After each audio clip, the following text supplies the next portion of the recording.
Bom, gostaria de agradecer a presença de todos, dar as boas-vindas a mais um colóquio do nosso ciclo de colóquios 2021 da UF. Agradecer principalmente o Hugo, que se dispôs a falar com a gente.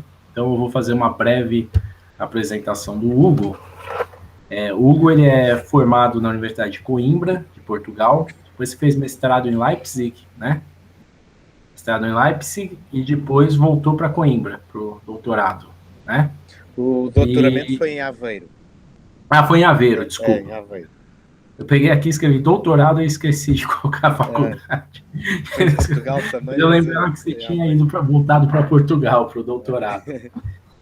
O Hugo, ele, dentre os destaques dele, né, ele participou sempre bastante ativamente da colaboração do CERN. Ele ganhou já uma bolsa Jovem Pesquisador na FAPESP. Então, você ficou, acho que, 4 anos, né, em 5 São anos em São Paulo. Paulo. 5 Fiquei anos em 5. São Sim. Paulo. Para quem não sabe, essa bolsa Jovem Pesquisador é uma bolsa, eu acho que tirando os projetos temáticos, é a mais importante que tem a FAPESP. E atualmente ele está na Universidade Técnica de Praga, como pesquisador sênior. E, Hugo, muito obrigado pela presença. Vou deixar agora você fazer sua apresentação. Olá a todos. Eu vou falar devagar porque eu já estou acostumado a ter que tentar fazer este esforçozinho para ser entendido, não é? Eu queria agradecer ao Vinícius e ao Rodrigo por este convite maravilhoso e é um prazer eu estar de volta a falar de trabalho com colegas brasileiros, porque uma das temporadas profissionais melhores que eu passei na minha vida foi sem dúvida o tempo que eu passei em São Paulo. Em que tive a oportunidade de conhecer o Rio de Janeiro e trabalhar um pouco com colegas do Rio. E é um prazer estar aqui convosco. Eu vou-vos falar um pouco do trabalho que estou a fazer aqui na Universidade Técnica de Praga. Eu mudei-me há um pouco mais que 2 anos e começámos a desenvolver aqui um projeto, a montar uma experiência que usa Time Projection Chambers e outros tipos de detectores que se trabalha aqui no nosso instituto. Então, este título diz quase tudo. Que a nossa ideia é construir um detector que consiga medir a correlação angular entre eletrões e positrões. E eu vou-vos dar, no início, eu não sou físico teórico, tá? Eu sou um físico de detectores, eu construo detectores, estou um pouco mais colado à parte de engenharia, por isso eu espero vou tentar que a apresentação não fique demasiado técnica, ok? E eu vou-vos dar aqui um breve contexto teórico, vou passar um pouco só à superfície e depois vou-vos explicar como é que nós estamos a montar esta experiência. Nós combinámos com o Vinícius que podem fazer perguntas no final, não é? Mas se estiverem muito impacientes, sintam-se à vontade para levantar a mão, que pode haver aí algum detalhe que possa ser crucial e eu ajudo logo nesse slide, ok? Pronto. Então, aqui um resumo da apresentação. Eu não estou acostumado a falar deste projeto em português. Pode acontecer que eu me engasgue um bocadinho, vocês vão perdoar, e há aqui termos que eu só sei, que a gente só sabe em inglês, mas pronto. O que interessa é que a gente comunique e a coisa saia fluida. Então eu vou-vos explicar. Vocês acho que estão a conseguir ver o meu mouse, o meu ponteiro.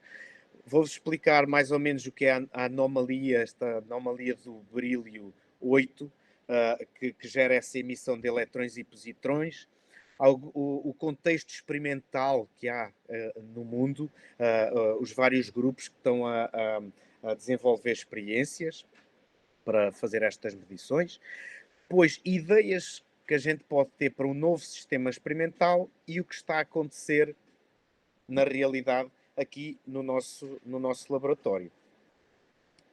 Então, o que é isto da anomalia do berílio 8? Então, nós estamos focados nisto, vocês já vão perceber porque é que a gente se focou precisamente no berílio 8, ok? Mas este berílio 8 tem dois estados citados, são interessantes, com estas energias, 18,15 MeVs e 17,64 MeVs. Tá? E eles, quando passam, eles passam para o estado fundamental por transições magnéticas, com estas regras devido às leis da mecânica quântica, não é? E eles podem decair normalmente. O que acontece, a maior parte das vezes, é que o berílio 8 decai imediatamente para um próton e para um núcleo de lítio 7. Portanto, isto é praticamente todas as vezes. Okay? Algumas vezes, poucas, há um decaimento eletromagnético, emissão de gama, não é? Que depois vai criar um par de eletrão e positrão. Mas nem sequer é este par eletrão-positrão que a gente está que a gente se quer focar. A gente quer se focar num acontecimento ainda mais raro. Estão a ver esta taxa de ocorrência, esta branching ratio, cerca de 10 elevado a menos 8, que é criação interna de pares. Ou seja, há uma emissão de um gama virtual, okay? Este gama não existe a sério, não é? É explicado como gama virtual, e depois emissão imediata de eletrão e positrão.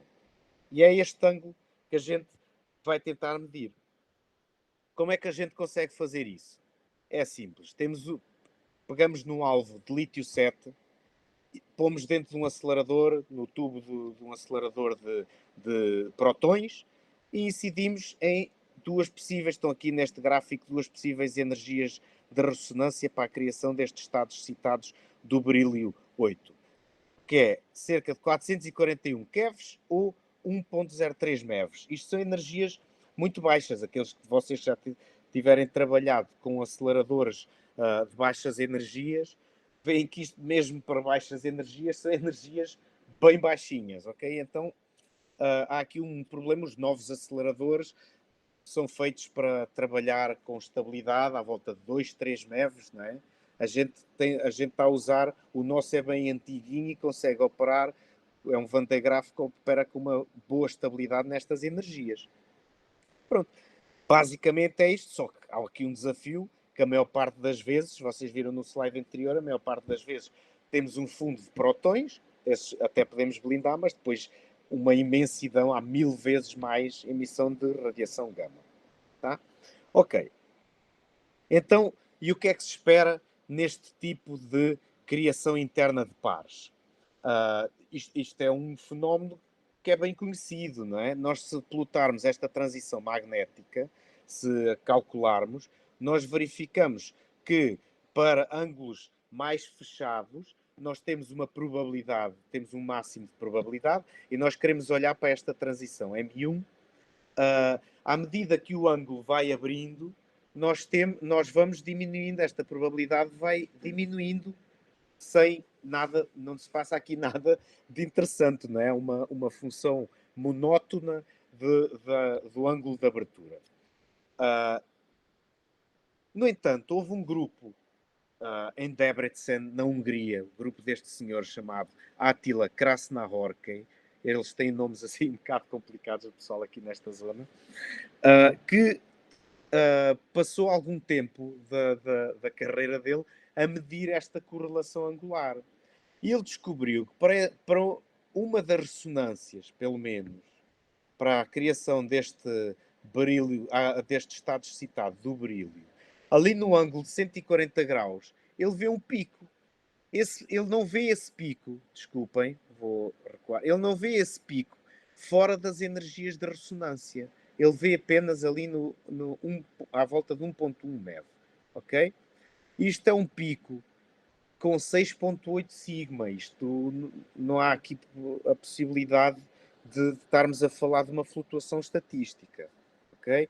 Pronto, isto é ele descobriu este efeito em 2016 e toda a gente fica logo, alto aí, cada vez que há um desvio das teorias, toda a gente fica logo assim de olhos abertos e vamos lá ver o que é que está aqui a passar, pode haver física interessante, não é? Então houve uma data de gente, um monte de gente logo a estudar o efeito, a rever cálculos, etc., para tentar explicar o que é que podia estar a acontecer. Eu vou pôr aqui alguns modelos, depois esta apresentação está a ser gravada, mas eu vou passar por aqui relativamente rápido. Vocês depois podem voltar, podemos voltar aqui. Mas eu vou só apontar para os modelos mais interessantes. Por exemplo, há aqui o Zhang e Miller, que andaram sempre a dizer que isto é um efeito de física nuclear. Okay? Que é, o brilho 8, no fundo, é como se fossem dois núcleos de hélio que estão juntos um ao outro. Não é? E eles tentam explicar dessa maneira, mas eles não conseguem apresentar um fator de forma que seja realista para este núcleo. Não está completamente bem explicado este modelo. Depois apareceu um super interessante que foi muito ambicioso no início, mas que tem sido alvo de mais estudos e ele está a ganhar alguma forma, que é este Feng e os seus colegas propuseram um bosão vetorial e chama-lhe o X17. O 17 é os 17 MeVs de energia e conseguem explicar conseguem, por várias simulações, explicar que pode haver realmente a produção de uma partícula com esta baixa energia que depois decai em eletrão e positrão. E por isso nós temos aquele pico ali naquela região. E isto não viola nada do modelo padrão. Ok? Depois há aqui outros modelos que põem os E-linha, que entram com outros conceitos. E tem aqui mais outra lista, tem aqui outro modelo muito interessante de Alves e Weiner. Esta senhora, esta cientista, dedicou-se, reviu toda a cromodinâmica quântica que tentava explicar os axiões e as partículas action-like particles, né? E andou a estudar esta ordem de grandeza dos 10 MeVs e tentar perceber em que condições poderia haver decaimentos entre pares de eletrão e positrão. E tem um trabalho muito interessante porque ela consegue dizer, ok, precisamos de medir esta grandeza e aquela grandeza. Se esta grandeza tiver este valor, então isto é consistente com o nosso modelo. Se tiver outro valor, então o nosso modelo talvez tenha que ser ajustado. Pronto. Seja como for, estes dois slides mostram que há aqui um grupo de pessoas, e é muito maior do que isto, não é? Nós estivemos há pouco tempo numa conferência em Roma, que teve cerca de 60 participantes, não é? Com mais aqueles que estavam online, só dedicada a gente chama o X17, chamamos este tema. Claro que não quer dizer que exista um X17, não é? Mas há aqui um efeito que precisa de ser explicado. Não interessa se é física de partículas, se é física nuclear, se existe uma partícula ou não. Nós queremos entender este efeito.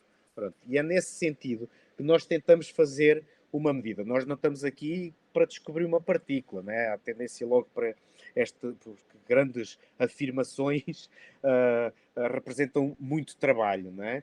Nós queremos simplesmente medir e ver se este efeito existe mesmo. Então, resumindo, o modelo mais predominantemente aceite é este que nós, quando bombardeamos os núcleos de lítio com um próton, gera-se brílio e ele decai em eletrão e positrão e algumas vezes pode haver esta geração de uma partícula desconhecida, um bóson X, e pronto, e depois temos que montar detectores à volta disto para tentar medir este ângulo que até agora só foi medido pelo grupo Atomic, pelo Instituto Atomic na Hungria, em que eles, como eu já disse, encontraram um pico de 140, nos 140 graus e fazendo reconstruções com simulações para trás consegue-se reconstruir uma massa de 17 MeVs. O interessante deste bosão 17, do X17, é que, e foi Feng que propôs depois ao Attila Krasnahorki, ele propôs, ok, se isto existe, se isto acontece para o berílio 8, então nós fazendo estas continhas todas, se nós fizermos isto com o hélio 4, nós também vamos ver um pico num ângulo diferente, e porque a cinemática é diferente, num ângulo diferente e que devia ter uma energia parecida. E eles lá vão calcular essas coisas, chega a uma certa energia e o Attila Krasnahorki foi medir na mesma, com um ângulo de, ou seja, usaram um alvo de trítio. Isto não é com um alvo de trítio e mediram com hélio 4. Isto era para ser hélio 3. E mediram o estado excitado do hélio 4. E descobriram aqui o pico, um pico. Agora não está em 140 graus, está em 115 graus. E quando reconstroem a massa invariante, fazem as contas e voltamos ali aos 17 MeVs. Tá? Isto deu mais um impulso. Este artigo está ainda para ser publicado. Isto deu mais um impulso a este modelo do X17. Ok? Pronto. E então, há vários grupos. Eu agora vou-vos descrever os tipos de experiências que estão a ser feitas em vários grupos para se descobrir, para se tentar descobrir este efeito, não é? As experiências em laboratórios mais pequenos têm que usar a física nuclear, mas também em física das altas energias existem equipamentos prontos que podem estar medidos, estão prontos, que podem ser usados para fazer essas medidas. Então, o aparato experimental em Atomic consistia simplesmente em rodear o alvo com detectores de 5 por 5 centímetros, não é? Primeiro usaram contadores gasosos multifilares, que estão aqui desenhados entre esta parte verde e aqui o tubo interior, não é? Não sei se consegue ver. Eram contadores multifilares e depois eles substituíram por silicon strip detectors. E depois, esses detectores iam dar a primeira posição para conseguirmos ter uma resolução angular, para podermos medir o ângulo, e depois para medir a energia. Eram usados cintiladores plásticos que serviam de calorímetros. Não é? Eles tentaram com um setup assim, com 5 cintiladores para evitar alguns efeitos de ângulo sólido, e depois acabaram por voltar aos 6 cintiladores, e eles estão sempre a montar novos sistemas cada vez com melhor resolução, com equipamento melhorado, mas basicamente era isto. Pronto, isto tem uma resolução angular de uns 7 graus, que é pouquinho, porque reparem que tudo acontece dentro do vácuo e nós temos que tirar este eletrão e positrão, temos que fazê-lo atravessar um tubo de vácuo para entrar nos sistemas de detecção que estão à volta. Okay? Isto gera logo alguns problemas. Portanto, nomeadamente em resolução angular, e há ali algumas perdas de energia. Mas pronto. Depois há um grupo em Montreal, no Canadá, que está a tentar uma mesma abordagem, mas eles usam um multifilar em 3 camadas, só 2 é que estão a funcionar, mas de uma experiência antiga que estava montada na Alemanha, chamada Daphne. Okay? Este detector, está aqui no interior, é completamente cilíndrico. Portanto, nós temos aqui o grande potencial desta experiência é o ângulo sólido, que isto envolve quase o do Attila, o do Atomic, envolvia só um disco à volta do alvo. Este tem um ângulo sólido muito maior, cobre quase os 4π. E isto tudo depois é revestido com estes cintiladores grandes e com fotomultiplicadores. Esta experiência está correntemente em montagem, lá em Montreal, e o nosso instituto tem colaborado com eles, que nós temos aqui alguns técnicos que são muito qualificados em construir detectores com cintiladores, e nós enviamos para lá alguns cintiladores finos para as variações de energia. Depois há as experiências com feixes de alta energia. A experiência LHCb no CERN, no LHC, eles estão a pensar, há ali está planeado para o RAN 3, para estes anos que aí vêm, procurar partículas que se assemelhem a fotões escuros, nos quais o X17 se pode incluir, e se vocês virem aqui esta zona de inclusão, a zona de sensibilidade do LHCb, está aqui representada a verde, não é?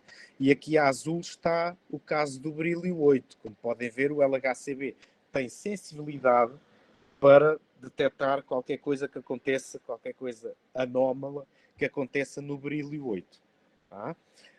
Portanto, em breve podemos ter alguns resultados. A única limitação neste tipo de experiências é que tem que haver um grupo dedicado à procura à análise dos dados e a procurar este efeito. Isto pode demorar mais 1 ano, 2 anos, 3 anos, mas estamos aqui. Isto significa o quê? Que se não encontrarmos nada aqui, é porque não há acoplamento eletrónico, não é? Pode significar que estejamos, não significa que não há nada, mas pode significar que estamos perante um efeito da física nuclear que continua a precisar de ser resolvido. Depois há a experiência NA64, também no CERN. Estão aqui zonas de exclusão. Eles já fizeram medidas nesta região. Há quem não esteja contente com essas medições porque eles usavam alvos muito grossos e dizem que era impossível ver de qualquer maneira, mas de qualquer modo há aqui uma zona, o NA64 tem sensibilidade, tem uma zona de exclusão que é esta zona azul clara, mas é preciso explorar ainda mais esta região. Tá? E eles têm potencial para conseguir explorar um pouco mais, portanto em breve podemos também ter resultados vindos desta experiência. Isto são as partes, é mais ou menos um resumo, há mais outras experiências, mas é um resumo muito condensado do que está a ser feito pelo mundo. Eu agora vou-vos falar do que é que está a ser feito no nosso Instituto. O nosso Instituto, a sigla em checo é mais fácil de pronunciar do que em inglês, o TEF, não é? O nome não é tão fácil de pronunciar, mas eu quando me referir a UTEF é porque é o nosso instituto. O nosso instituto especializou-se ao longo destes últimos anos em detectores da família TimePix, okay? E nomeadamente agora o TimePix 3, que são detectores muito interessantes, não é? São de estado sólido. O TimePix 3 é simplesmente um chip pixelizado, é uma matriz de 256 por 256 pixels, com 55 microns de resolução. Portanto, isto são 14 por 14 milímetros. É um quadrado pequenino, tá? Mas no qual podemos acoplar um díodo, um sensor que é um díodo de silício, existe cadmio telluride, existem outros materiais que estão a ser testados e com aplicações à imagem de raio-x, dá para reconstruir trajetórias de partículas, a resolução temporal é 1.56 nanosegundos, permite taxas impressionantes, como cada pixel funciona como um detector.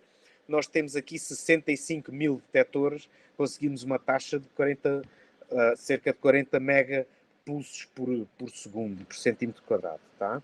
Aqui há várias aplicações em que este detector já foi usado. Esta foto, isto não dá para ver bem, mas esta foto aqui no meio, onde eu estou a apontar com o meu mouse, foi tirada na Estação Espacial Internacional. E está aqui um zoom do dosímetro que aqui este astronauta tem no computador dele. Se a gente... esta foto está na internet. Tem aqui o símbolo do CERN e do nosso Instituto. Isto foi desenvolvido no nosso Instituto. Portanto, nós temos detectores no espaço. Temos em satélites, temos os dosímetros aqui na Estação Espacial Internacional. Há projetos para estudos na Lua, em Marte. E também estamos no LHC. Não é? Há uma matriz enorme de detectores destes no Atlas, à volta do Atlas, que conseguem testar modelos de simulação da radiação na caverna, etc. Pronto. E porquê é que eu estou aqui a falar tanto deste detector que nem sequer é uma TPC, nem sequer é um detector gasoso? Então, a gente resolveu começar, nós achamos que aquela experiência lá do Atomic, que era feita, os detectores estão todos fora do vácuo, a gente está logo a perder ali uma informação preciosa um, da direção dos eletrões e dos positrões por causa do multiple scattering, do espalhamento múltiplo. Deve ser assim que se diz. E então, nós andámos a pensar, não, isto era bom, era ter detectores mesmo a olhar para o alvo. E então a gente pegou em 3 placas, em 3 desses detectores, estão aqui as plaquinhas, mais para a frente há ali um esquema, vocês vão perceber melhor este sistema. Estão aqui estas plaquinhas, isto é só um protótipo, tá? E isto é o sistema de aquisição de dados. Vocês viram no slide anterior que cabe numa mão, não é? Este é um pouco mais sofisticado porque é para o Timepix 3, mas é uma coisa assim pequenina. E a gente põe o alvo lá no meio e monta isto dentro de uma câmara de vácuo, lá no nosso acelerador. Então, conseguimos cobrir cerca de 75% do ângulo sólido. Não vamos ter resolução em energia, ok?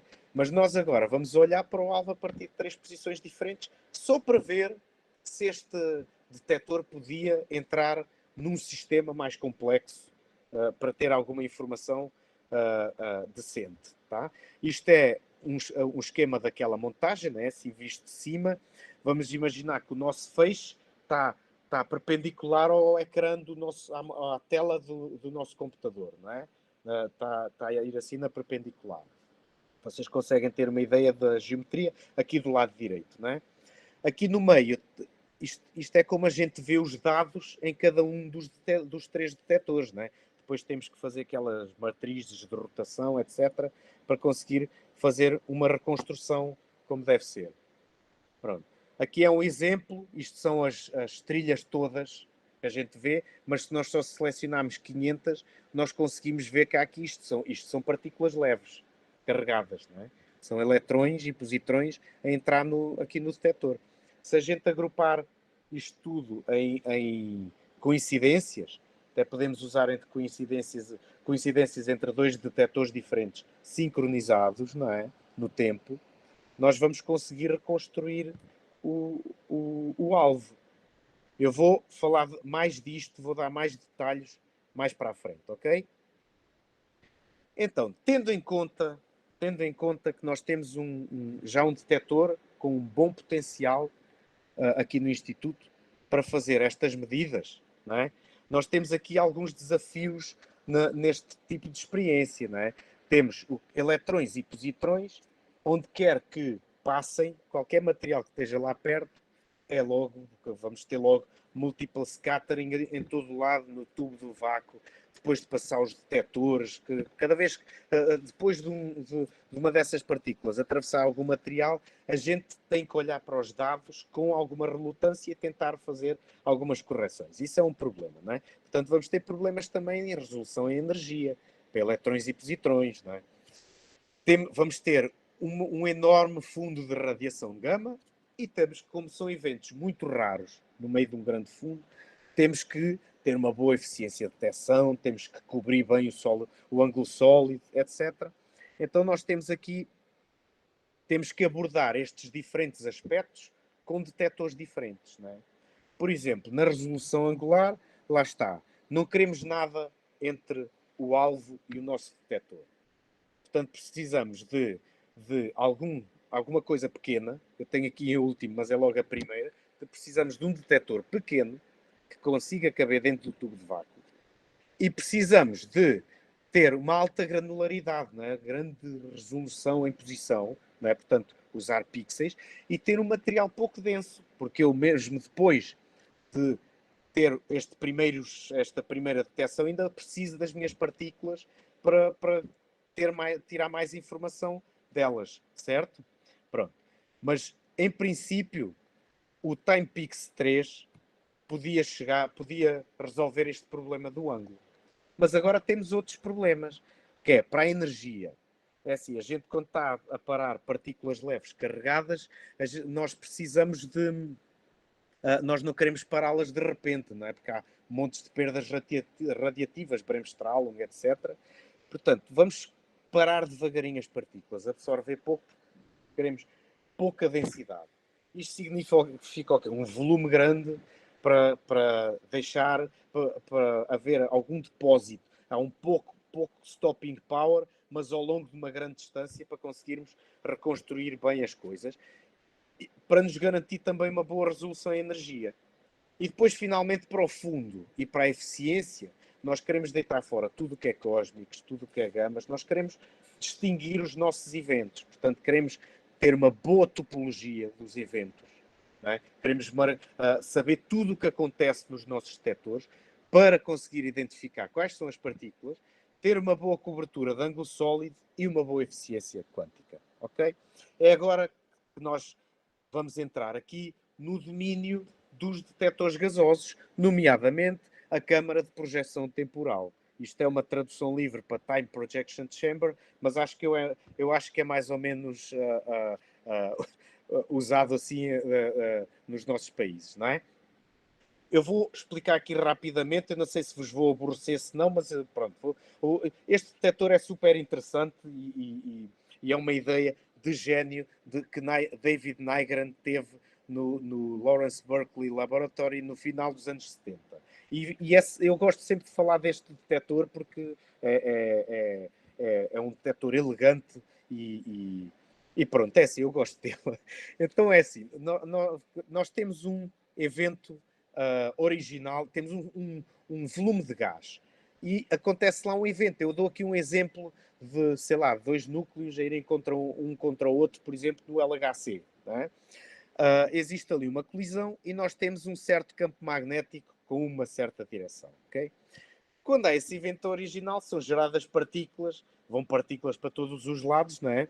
Eu só mostro aqui uma para simplificar e essa partícula é curvada por causa do campo magnético. Então, essa partícula, ao passar pelo gás, vai nos deixar uma trilha de eletrões livres, não é? Uma trilha de ionização. Isto são íons, pares íon e eletrão, que estão aqui por onde passou a partícula. Então, se nós aplicarmos um campo elétrico, nós conseguimos que esta trilha derive para um dos planos de leitura que a gente tenha. E então, reparem que está aqui um campo elétrico paralelo a um campo magnético. A magia disto, e depois vou voltar a falar disto mais para a frente, é que estes eletrões tendem a precessar à volta do campo magnético. Isso significa o quê? Que não vai haver difusão transversa. Esta trilha vai chegar direitinha com a mesma espessura aqui ao plano de leitura, onde nós fazemos uma projeção em XY. Pronto, temos aqui a projeção do nosso evento em XY. Mas nós ainda temos mais informação. É que nós, quando houve o primeiro evento, a gente começou um cronómetro. A gente fez uma contagem. Portanto, a gente sabe o tempo que estes eletrões demoraram para chegar até aqui ao nosso plano de leitura. Sabemos o tempo, sabemos a mobilidade das cargas, sabemos o campo elétrico, portanto, vamos saber a velocidade e pelo tempo vamos saber a posição em Z. Portanto, temos a reconstrução de todo o evento em 3D. Isto permite-nos saber este raio de curvatura, ou seja, saber o momento da partícula, tá? E se conseguirmos ter alguma resolução em energia, vamos saber o dEdx dessa partícula. Portanto, vamos identificar a partícula. Tá? Depois toda a gente dizia, não, mas esses detectores são muito lentos, isso vai ser uma complicação. Isso no fim dizia-se isso. Está aqui um exemplo da reconstrução do último run, do ALICE, para uma colisão de próton com próton a 7 teraelectrões-volt. Okay? Estão a ver a quantidade de eventos, isto foi tudo reconstruído. E agora ainda vos vou mostrar, estas imagens são públicas, isto é para chumbo a 7 teraelectrões-volt. Portanto, uma colisão entre chumbo-chumbo gera cerca de 5.000 trilhas, trajetórias diferentes, que são todas separadas e reconstruídas. Ok? E uma coisa é certa, a gente não vai ter que fazer nada que se pareça com isto. Nós vamos ter que reconstruir duas trilhas, uma vira para um lado e outra vira para o outro, se nós fizermos uma TPC. queremos medir um eletrão e um positrão. É só isso. E os eventos vão ser raros. Nós vamos ter cerca de, sei lá, ter 30 e tal eventos por hora, não é? Portanto, nunca vamos ter este problema de pile-up. Então, sendo assim, eu acho que o nosso problema de energia, da resolução em energia, fica resolvido usando gás e ímãs magnetos. Okay? E isto, pelo caminho, também resolvemos a parte do fundo e da topologia dos eventos e da eficiência. Ok? Então, qual é a ideia? Isto começou de uma viagem que nós fizemos lá ao Instituto Atomic e estávamos a falar de várias possibilidades de montar uma experiência deste tipo. E eu falei da TPC e o professor Átila Crasso na Horca disse assim: nós começámos a fazer uma, mas não soubemos acabá-la. Se vocês quiserem, podem levá-la para Praga. E então eu fiquei impressionado. Como é que é isto? E tal. Parecia que aquilo tinha caído do céu. E está aqui uma foto do que eles tinham feito.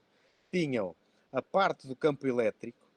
Isto é como se fosse esta parte vista de cima. Tá? Temos as gaiolas, as field cage da TPC. Isto são magnetos permanentes que fazem com que haja aqui um campo magnético toroidal aqui à volta. Tá? Então o que é que nós fizemos? Aquilo foi mesmo, eu lembro-me que 3 dias antes de fecharem a fronteira em 2020 por causa do Covid, a gente conseguiu ir de carro até Debrecen, pusemos este sistema experimental na mala do carro e trouxemos para Praga e propusemos-nos a finalizar tudo o que faltava aqui.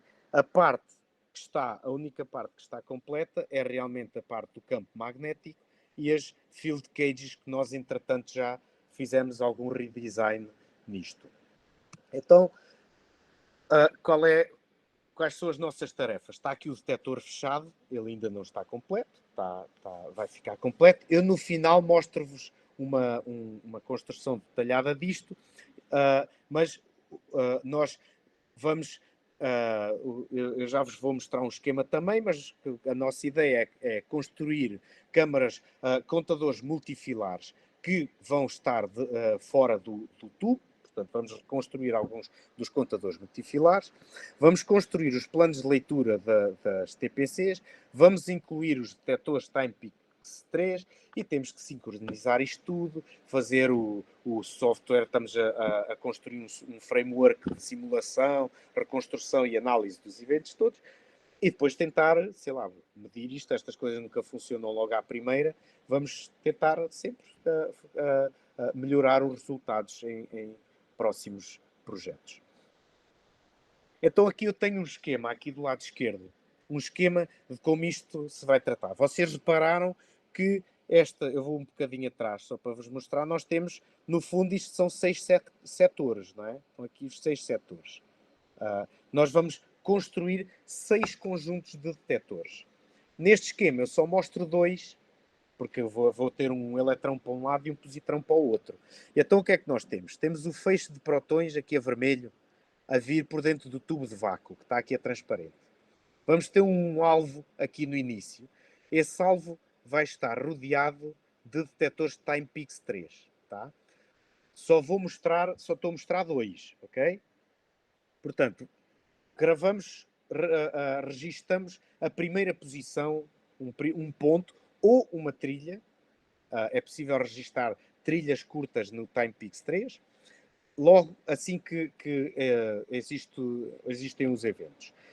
Depois os eletrões continuam, atravessam, são 6, 7 MeVs cada eletrão e positrão, atravessam as paredes do tubo de vácuo, que será de carbono, não é? O carbono, o alumínio, e vamos ter um segundo ponto nos contadores multifilares, que estão aqui representados, que vão ser pequenos também, 4 por 4 centímetros. Vamos ter um segundo ponto. E, finalmente, temos as TPCs, que têm este campo magnético toroidal, em que vão curvar os eletrões numa direção e os positrões na outra.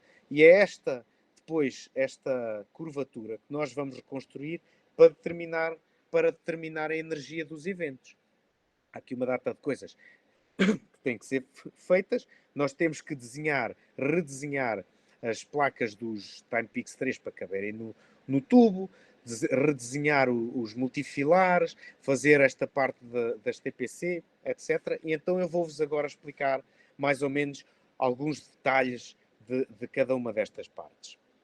Vamos aqui, tenho aqui o mesmo esquema, vamos centrar-nos então agora aqui na parte dos Timepics 3, tá? Qual é a nossa ideia para o Timepics 3? Vamos ter um arranjo hexagonal. Vocês conseguem ver que aqui é azul, neste azulado está o sensor, não é? E aqui são as placas do chip, que vão ter que ser assim compridonas, para se ajustarem a um tubo de vácuo que vai ter uns 60 ou 70 milímetros de diâmetro. Então, temos que estudar qual é a espessura ótima do sensor. Por um lado, se o sensor for fininho, vamos ter só um ponto, tá? Não vamos ter uma trilha, vamos ter um ponto. Podemos perder alguma informação. Se o sensor for demasiado grosso, vamos ter informação da trilha e vamos conseguir reconstruir cada evento, mas depois já vamos perder alguma energia e vai haver algum multiple scattering a seguir ao detector para ir para os próximos estágios. Portanto, temos que avaliar isto tudo. Okay? Como isto tem que ser usado no vácuo, vai ser redesenhado um sistema de transferência de calor. Nós também não queremos nada por trás do chip, para não influenciar as trajetórias dos eletrões. Pensar em novos suportes mecânicos, nova aquisição que consiga sincronizar 6 Timepics 3. Eles, nos dias de hoje, eles não são feitos para trabalhar sincronizados e o sistema de sincronização é assim, como vocês dizem, meia boca, não é? Mas nós conseguimos sincronizar, mas precisamos de uma eletrónica dedicada que está a ser desenvolvida pelos nossos colegas em Pilsen que estão a colaborar connosco. Então este será o sistema, este é o sistema que está a ser desenhado em Pilsen. Vocês conseguem ver aqui é o nosso alvo, aqui tem os 6 detectores Timepics 3, eles estão um pouco afastados uns dos outros para este ângulo sólido vai acabar por condizer com o resto do ângulo sólido dos detectores, porque vai haver instrumentação aqui pelo meio. E isto tudo vai entrar dentro do tubo de vácuo. E esta parte vai poder trabalhar independentemente e vamos conseguir fazer vários testes e até podemos, se preferirmos usar um tubo de carbono fininho, então, com vácuo também podemos pôr aqui dentro, mas em princípio isso não vai ser necessário. Nós fizemos, deixem-me só mostrar mais uns detalhes deste sistema de 3 Timepics 3 que a gente tem aqui, porque a gente precisa de saber se consegue, que informação do alvo é que vamos ter. Vale a pena pôr lá os seis detectores, ou pôr lá detectores assim, será que vamos ter boa informação ou não? Então, isto é o sistema que eu já vos tinha mostrado. Está aqui um cabo, que acho que é mais fácil de entender. Então, o que é que nós fazemos? Nós pegamos em cada par de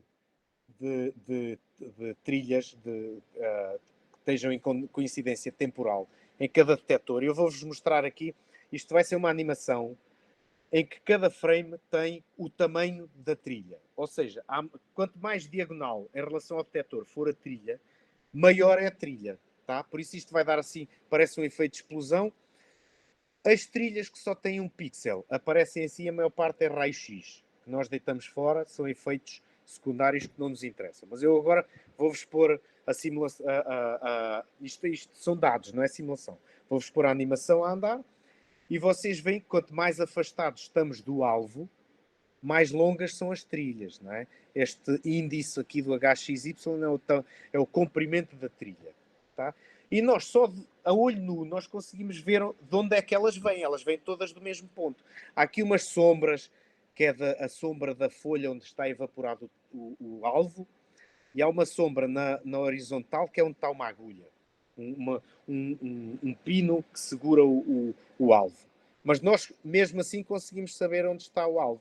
Então, se nós juntarmos as trilhas todas, as trilhas, os pares de trilhas, e fizermos uma reconstrução em 3D, porque estes detectores têm meio milímetro de espessura, portanto nós conseguimos ver, ter um ajuste 3D em 3 dimensões das trilhas. Nós vemos que os eventos acumulam-se, para cada detector, acumulam-se num certo lugar. Nós até vemos aqui que este detector estava um pouco desalinhado. Tá? E nós conseguimos, alinhar os detectores, 2, saber onde está o alvo. Exatamente, isto vai ser crucial para a nossa resolução em posição. Vou-vos mostrar outra perspectiva. Por exemplo, isto é a reconstrução, depois de aplicadas as matrizes de rotação, não é? E eu vou-vos mostrar aqui. Nós, com esta informação, nós desenhamos perpendiculares as normais aos planos e nós vamos saber em 3D onde é que está o alvo. Tá? Portanto, isto vai ser ótimo. Neste caso, só estamos a usar 3 detectores. Portanto, com 6 a coisa ainda é capaz de ter um pouco de melhor precisão. Pronto. Está mais ou menos verificado o potencial do Timepix 3. Avançando, eu já estou aqui a estender, mas vou andar um pouquinho mais rápido. Vamos colocar estes multifilares pequenininhos. Isto era o desenho inicial que eu fiz em CAD, não é? Que não era muito eficiente. Nós substituímos aqui uns circuitos integrados de linhas de atraso. Nós vamos ligar, eu presumo que saibam como é que funcionam os multifilares. Eles têm um plano de multiplicação da carga e depois nós recolhemos os íons e carga induzida em outros 2 planos que têm fios perpendiculares entre eles e os fios estão interligados por linhas de atraso, ou seja, medindo a diferença temporal do sinal em cada lado da linha de atraso, nós vamos saber qual é a posição. Então nós testamos aqui alguns protótipos a uma dimensão, fizemos, por exemplo, um perfil com medimos aqui um salto, este objeto faz aqui uma aresta, tem aqui uma aresta, portanto, quanto mais vertical for esta transição, melhor é a resolução em posição, não é? Do nosso detector. E então a gente fez aqui algum tratamento dos dados e conseguimos uma resolução de meio milímetro, abaixo de meio milímetro, a 450 microns, 420 microns, por volta disso. Isto significa cerca de 1 grau de resolução. Claro que vamos ter que pôr isto bem perto do tubo de vácuo, que é para o multiple scattering ter depois pouca importância nisto e fazer pouco efeito. De qualquer modo, temos já informação, isto é uma informação mais redundante, porque já temos a informação do Timepix 3. Finalmente, as TPCs, eu desenhei aqui, nós vamos ter 2 possibilidades, ainda estamos aqui a analisar qual será a melhor opção, entre ter um campo toroidal ou ter o campo magnético paralelo ao campo elétrico. Vamos usar para o plano de leitura da TPC, nós já entendemos como é que os eletrões derivam em direção ao plano de leitura. Para o plano de leitura vamos usar o Gas Electron Multiplier, são detectores gasosos baseados em microestruturas. Isto é uma folha de Kapton, que vocês já devem ter ouvido falar. Kapton é aquela folha para circuito impresso flexível, é muito usado nos celulares e em eletrónica miniaturizada, não é? Portanto, é uma folha de 50 microns, coberta de cobre de um lado e do outro, e assim perfurada com uns furos de 50 microns também, afastados tipicamente por 140 microns. Se nós aplicarmos uma diferença de potencial, imergimos estas folhas num gás, cada vez que há um eletrão livre, o campo elétrico intenso foca esses eletrões na direção dos buracos. Como o campo é elevado, existe a multiplicação de carga dentro do gás, e então por cada eletrão, está aqui uma imagem artística do Giovanni, que faz alguns eletrões a entrarem aqui num buraco e a saírem muitos depois da multiplicação, não é? Isto tem a vantagem da gente, se precisar de estabilidade operacional, sem usar grandes tensões e sem ter descargas elétricas, podemos fazer uma cascata de vários gemas, não é? Nós começámos este trabalho, trabalhámos muito com gemas em São Paulo, quando eu trabalhei lá no no grupo do Marcelo Munhoz e do Marco Bregante. Por exemplo, nós temos uma resolução em energia muito boa para detectores gasosos, que o Giovanni fez a sua tese de mestrado baseada nisto. O que é que se passou aqui? Só um momento.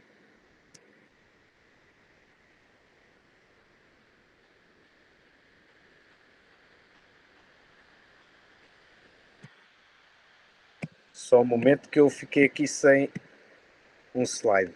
Desculpem.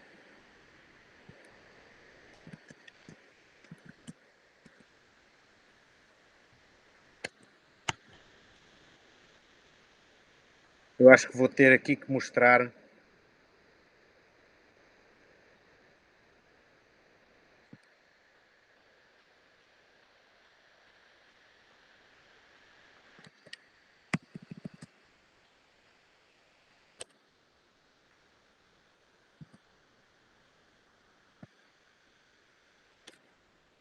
Não estava à espera desta, confesso. De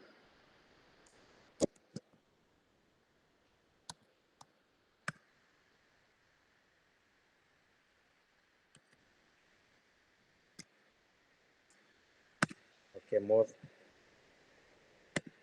vamos já aqui a compilar.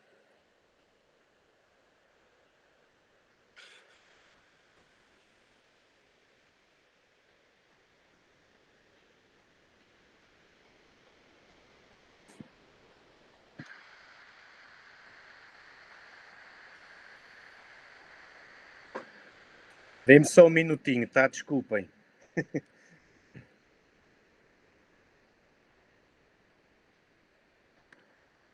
Foi inesperado agora.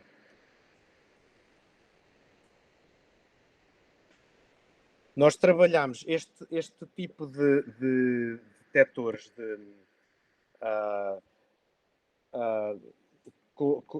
de gemes, que eles são sensíveis à posição e à energia. E o trabalho de mestrado do Giovanni consistiu na construção de um sistema de imagem baseado nestes detectores que também acabam por servir bem de planos de leitura para as TPCs. E ele acabou por ter ótimos resultados, que eu vou-vos passar assim rapidinho, porque nós, com áreas relativamente grandes, isto são 10 por 10 centímetros, é um detector grande, são 100 centímetros quadrados, consegue-se resoluções bem abaixo de 1 milímetro, sem grande esforço, não é? Porque estes detectores são fiáveis, começaram a ser usados no CERN, não é? Para as grandes experiências do LHC, e tinham mesmo que ser fiáveis e super confiáveis, e é uma tecnologia que já vem desde o final dos anos 90, já está bem amadurecida. Isto já está quase a acabar de compilar.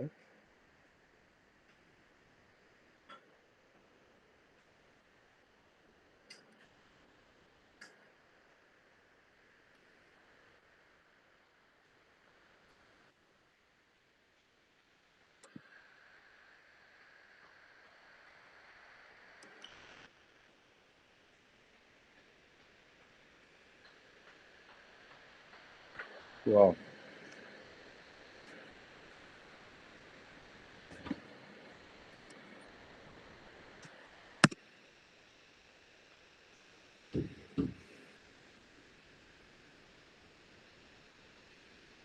Ok.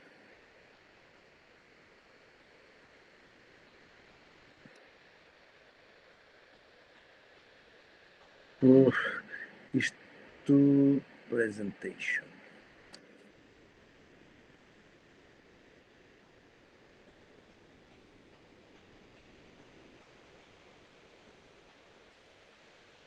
Então eu vou aqui passar já rapidinho. Não vou repetir o que já disse. Temos aqui alguns dados. Nós conseguimos, com este detector, como eu estava a dizer... Hugo, eu não estou conseguindo ver, só eu? Não sei se... Não, também não. O quê? Estou vendo. Tô vendo a sua pasta aberta aí, mas Eu também, só vejo a pasta aberta. Ah, é? É. Então, peraí, deixa-me. O que é que eu faço? Talvez recompartilhar, não sei. Eu vou recompartilhar, então. Peraí. Porque aqui na minha janela do, do Meet, do Google Meet, eu consigo ver. Entendo. Acho que tu. Ok, então e se eu fizer assim? Peraí. Ai. Se eu fizer assim, vocês veem. Ele não Não, está em continua. modo de apresentação, mas Não, eu acho. continua a pasta aberta. Ah, é? Opa, É. então peraí. Acho que é melhor recompartilhar. Então vai, vou recompartilhar.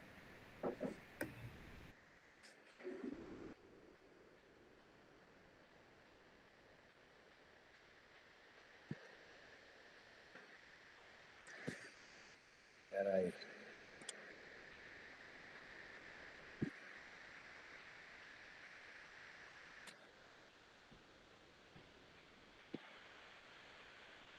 E agora Tá abrindo. está a abrir a janela errada, mas eu ponho isto aqui. Pronto. Agora sim. Ok.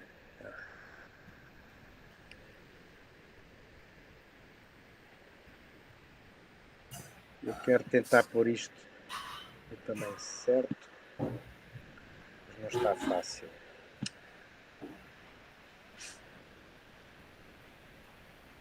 Posso apresentar assim? Sim, sim, tá ótimo. Ok. Pronto, o meu Adobe parece estar a dar problemas. Ok, então eu tenho aqui, só para vos dar umas ideias, a gente pode codificar a imagem com poucos canais, não é? Só com 5 canais de eletrónica, conseguimos cerca de 1 milímetro de resolução. Isto foi trabalho do Giovanni. E quando usamos leitura discreta das fitas todas, quando usamos aqueles chips lá do CERN, a gente consegue ter uma resolução à volta de 350 microns. Pronto.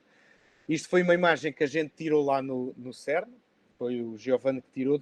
Isto é um morcego que é historicamente conhecido, porque o coitado do animal é radiografado cada vez que alguém desenvolve um detector lá naquele laboratório. E pronto, nós também fizemos o mesmo e dá para ver bem a resolução que se consegue com esses detectores.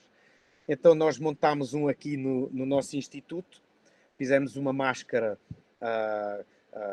em plástico, não é? Por isso é que tem alguma transmissão e nós conseguimos facilmente reproduzir os resultados com uma resolução, não sei se vocês conseguem ver esta resolução aqui, de cerca de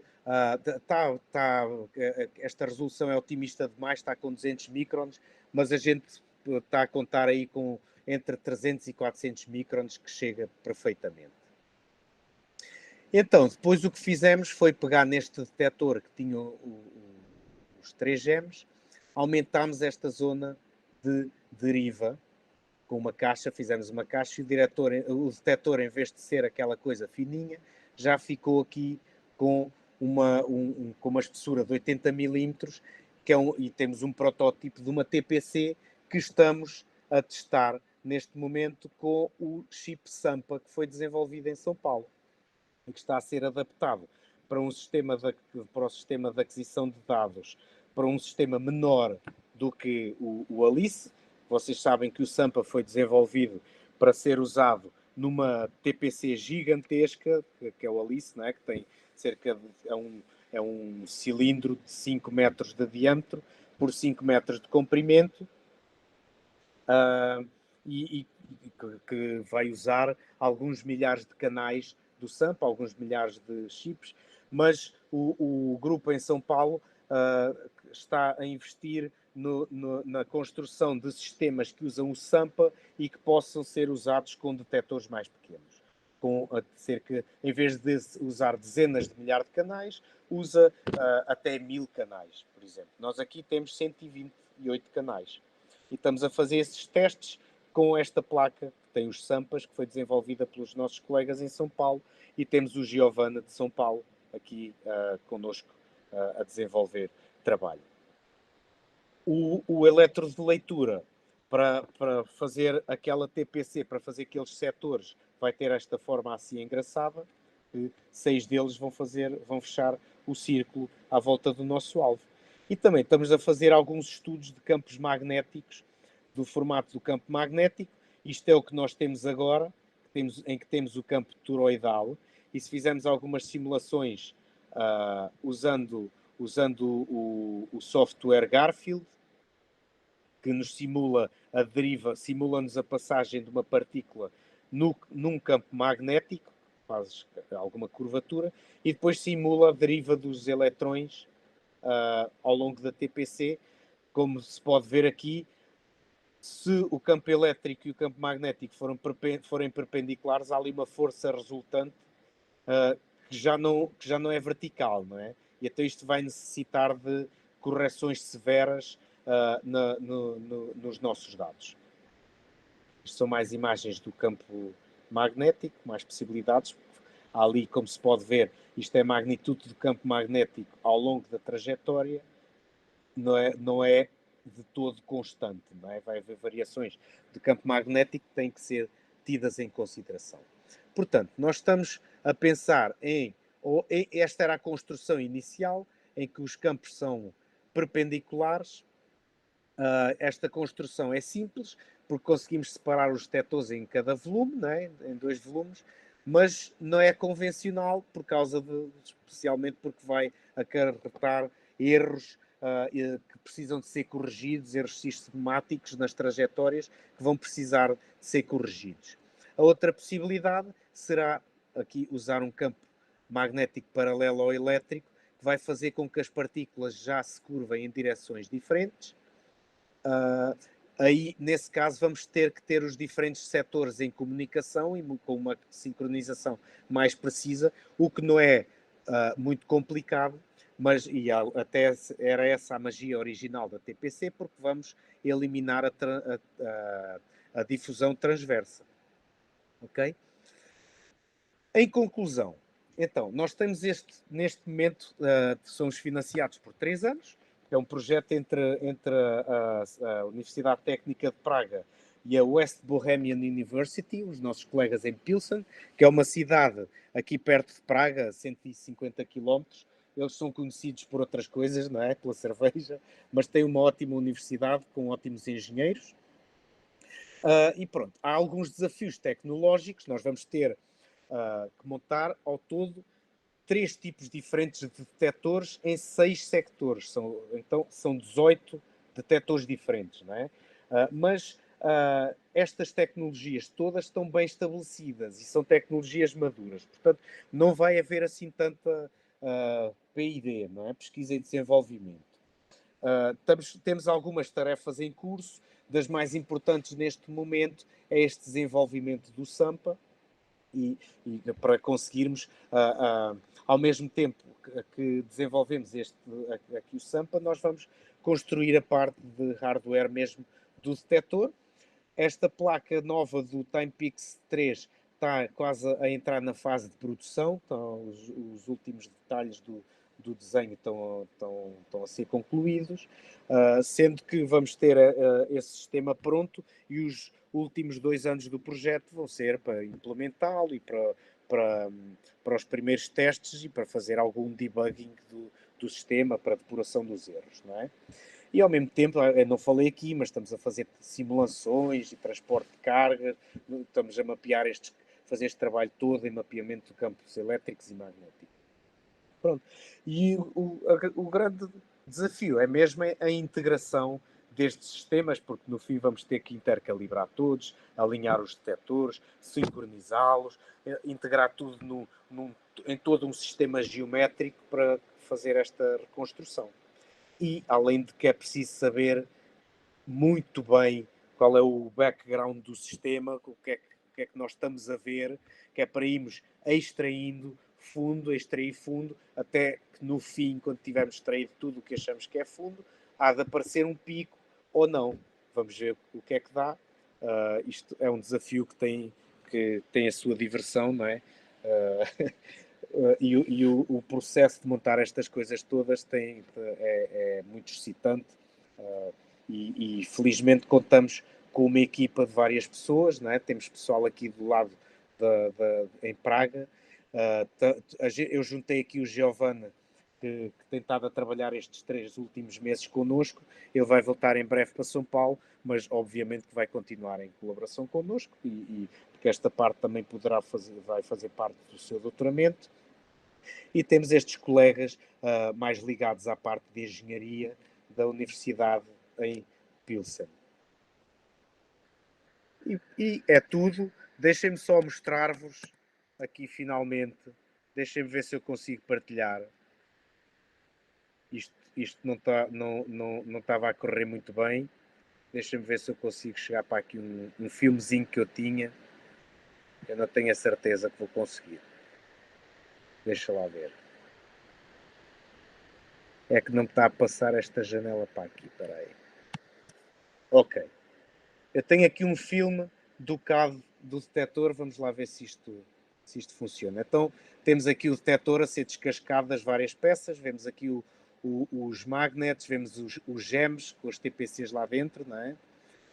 Vamos tirando coisas. Vemos aqui a verde os multifilares. Não se veem os fios, não é? Mas depois tirei o tubo e vemos os Timepics 3 com o alvo, este sistema independente. Vamos poder introduzir o alvo aqui nesta parte de trás, e é assim que vai ficar o sistema. E pronto, muito obrigado pela vossa atenção. Se tiverem alguma pergunta, esperem aí que isto agora estou à espera que Oi, o Hugo. mouse responda. Tudo bem? Sim. Bom, obrigado pela apresentação. Agora eu abro a sessão para perguntas. Então, quem quiser fazer alguma pergunta para o Hugo, por favor, ou levante a mão ou mande a pergunta pelo chat, tá? Enquanto eu espero, eu tinha uma pergunta para você.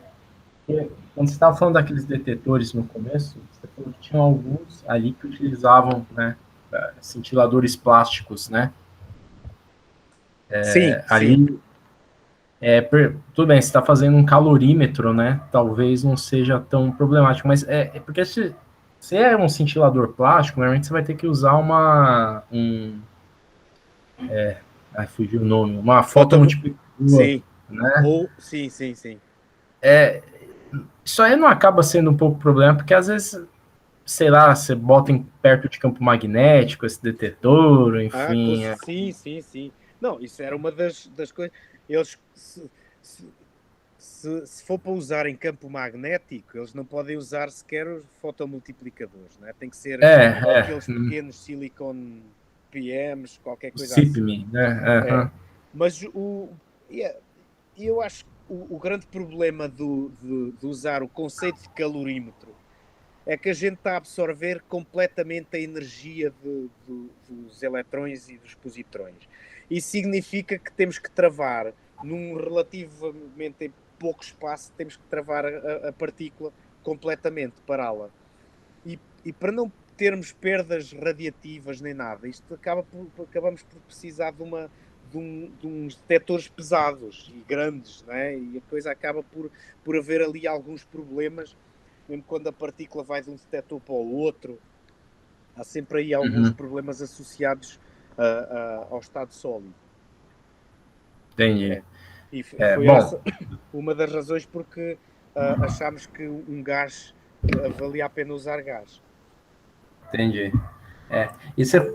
Roberto, bom, depois eu faço mais pergunta. Pode ir, Roberto. Tá, obrigado, Vinícius.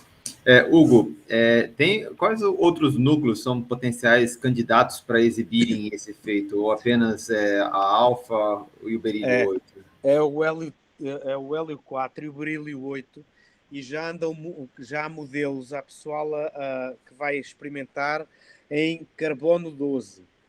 Mas tem que ser sempre alfa-like no núcleo? Pois, parece. Por isso é que o pessoal anda aí,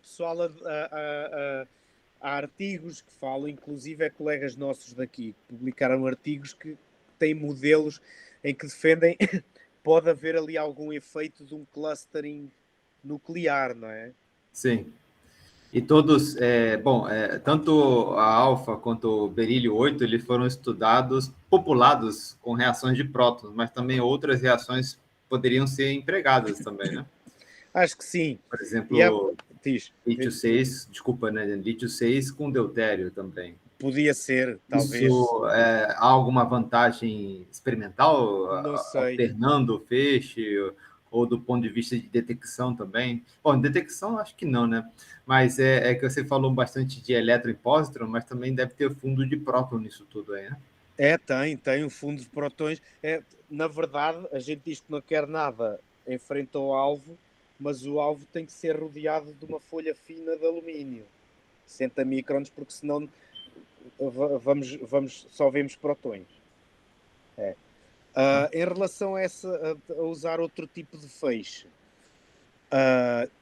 eu sei que há um grupo na Itália a tentar fazer a cinemática reversa, não é?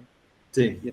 Então usam, por exemplo, alfas em hidrogênio, coisas desse tipo, ou hélio 3 em hidrogênio. Tá? Ou seja, o que é acelerado é o núcleo de hélio 3. Mas isso provavelmente é possível isso, mas eu creio, aqui no nosso caso, nós não temos possibilidade de fazer um feixe de deutério assim tão facilmente. Sim, e aí, desculpa, só mais uma última pergunta, Hugo. Como você depois mede o rastro fora da tubulação, Sim. então você pode ter uma redução do número de eventos que você, quando você compara com o time peaks, porque você está medindo dentro do tubo e fora. E pode ser que algum desses elétrons ou pósitrons eles sofram e talvez nem atravessa a tubulação, né? Atravessa. A gente com as simulações, em média, na tubulação, que se for é 1 milímetro, por volta de 800 microns, o desvio é em média 5 graus, tá? E pouquíssimos desaparecem. O que a gente vai ver é menos energia. Vamos ter ali um sistemático de energia, não é? Se a gente plotar a energia das partículas, vamos ter uma cauda para as baixas energias, não é? Nós temos esperança que isso seja possível de corrigir de alguma maneira, ou então rejeitar esses eventos, não é? Usando a informação do TimePix 3 e a informação do multifilar, que está fora depois de nós termos a informação do TimePix 3, nós temos uma boa ideia, temos uma ideia de onde é que a partícula tem que passar no multifilar. Se ela passar muito fora dali, talvez a gente consiga fazer uma correção em energia. Porque a gente calculou o scattering, não é? O espalhamento, o desvio. Não sei se isto ficou claro. Obrigado, Hugo. Nada. Obrigado. Mais alguma pergunta de alguém da plateia? Uma coisa, Hugo, vocês pretendem fazer as medidas lá para corroborar ou não, né? Sim. Esse resultado do Atomic. Vocês têm previsão de quando isso vai ser, mais ou menos? No fim de 2023. Tem um tempo ainda. Mais ou menos. Isto é a duração do projeto, mas isto ainda. A gente costuma dizer muita água vai passar por baixo da ponte, não é? Pode acontecer muita coisa, não é? Uhum. Porque pode haver justificação para continuar um projeto de investigação destes, não é? Se virmos que há mais física que precisa de ser conhecida lá, nós temos planos para futuros upgrades, se for necessário, tá? E já agora, nós nesta conferência que tivemos, onde estivemos em Roma, nós apercebemos-nos que todos os grupos que estão a montar a experiência têm esta linha de tempo, este cronograma para cerca de entre 2 e 3 anos. Portanto, eu acho que vão começar a surgir resultados sei lá, no final de 2022 começam a aparecer os primeiros resultados. E depois vão chegar mais, vão chegando sempre. Vai ser uma altura Entendi. excitante. Uhum. Agora o Lubian levantou a mão.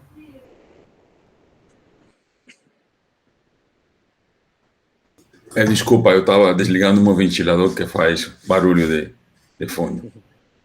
Bom, eu sou teórico, Hugo. Muito obrigado pela sua palestra, extremamente interessante. Eu só Obrigado. queria saber alguns palpites sobre entendimento do seu ponto de vista teórico, ou seja, pelo que eu vi no começo, você fala de novas partículas com massas em torno de 7 metros, algo do tipo, não é? 17 metros, sim. Porque, ou seja, eu vi que vocês falam de clusters de alfas, mas recentemente têm aparecido vários estudos de outros tipos de clusters. Por exemplo, eu mesmo participei de um trabalho com os chineses onde vimos clusters de trítio, hélio 6, e obviamente você não vai ver no mesmo ângulo, mas é provável que se ele vem da estrutura de clusters, pode ser que em outro tipo de reações também esse tipo de partícula, de troca dessa partícula, se é que é uma troca de partícula e não correlações de tipos maiores que de dois corpos, como a gente está acostumado a ver em pairings, em clusterizações, que consumem mais energias. Troca dessas energias pode ser que, em vez de uma partícula, seja quebra ou flutuações dessas correlações. Sim. Então, ou seja, obviamente achei fantástico os inventos de vocês, de como medir isso. No começo eu vi um erro de ângulo grande, eu como teórico fiquei meio, puxa, mas que grande erro do ângulo. Aí vi tudo o que vocês estão fazendo para diminuir o erro angular, então fiquei extremamente impressionado com os trabalhos de vocês. Só gostaria de saber onde se poderia ler, porque imagino que todo mundo ainda está especulando, não?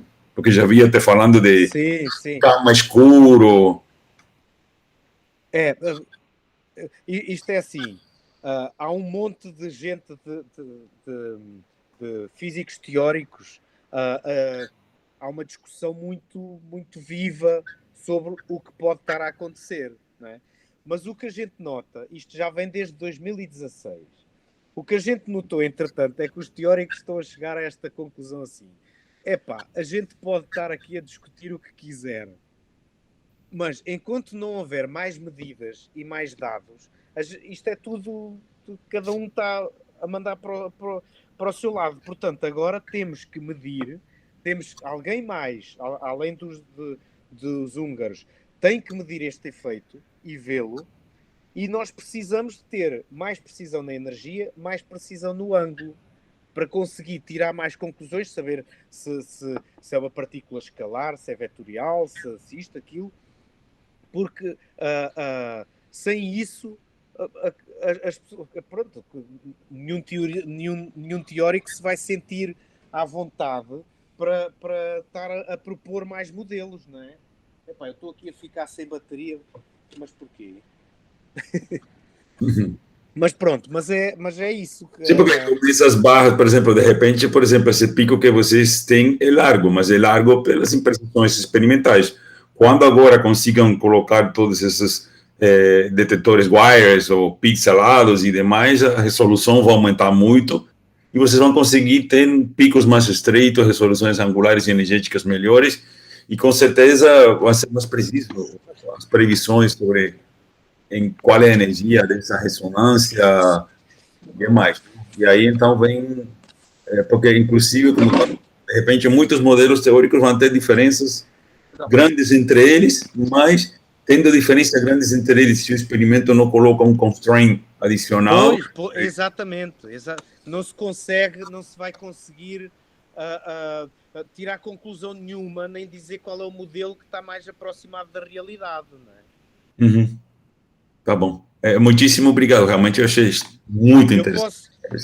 Relativamente a publicações e essas coisas, eu realmente devia ter posto aqui algumas referências.